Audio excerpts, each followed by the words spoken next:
এই পাখিটাকে দেখে অনেকেই ভাবছে এটা এআই, কিন্তু না, এটা একদম আসল। পরিচয় হও আরফাক পারোটিয়া বার্ডেস। এদের আরেক নাম নাচের পাখি। পুরো প্রাণী জগতের মধ্যে সে সবচেয়ে বেশি পরিষ্কার পরিচ্ছন্নতা নিয়ে পাগল এরা। প্রথমে এই পাখিটা একটা সাপের খোলস নিয়ে কাপড়ের মতো করে ডাল পরিষ্কার করতে লাগলো। যে ডালে তার প্রিয় প্রেমিকা দাঁড়াবে সেটাকে একদম চকচকে করে দিল। আর একটু ঘষলে গাছের ছালি উঠে যাবে। গাছের নিচে প্রেম দেখানোর জন্য সে একটা মঞ্চ তৈরি করলো। শুকনো পাতা, এলোমেলো শিকড়, অপ্রয়োজনীয় কাঠ সব ফেলে দিল। এক কথায় জায়গাটা একটুও ময়লা রাখা যাবে না। তারপর সে মুখ থেকে কয়েকটা লাল ফল বের করলো। সেগুলো সুন্দর করে মঞ্চের চারপাশে সাজিয়ে দিল, যাতে পুরো জায়গাটা একটু রোমান্টিক ভাব আসে। কিন্তু আসল অবাক করা বিষয়টা এখানেই শেষ না।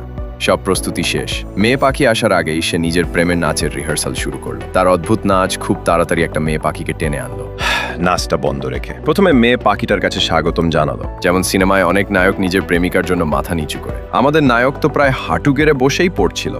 তারপর প্রেমিকাকে ইমপ্রেস করার জন্য সে নাচ শুরু করলো। কিন্তু এই নাচ করার ক্ষমতাটা ওদের জন্য খুবই গুরুত্বপূর্ণ, বিশেষ করে জোড়া বানানোর সময়। একটা ছেলে পাখি মেয়ে পাখিকে মুগ্ধ করতে হয় এইসব ইউনিক নাচ দেখিয়ে। আর যার নাচ সবচেয়ে ইউনিক হয় সেই পায় মেয়েটাকে। আর এমন আরো ফ্যাক্টস জানতে ফলো করতে ভুলো না।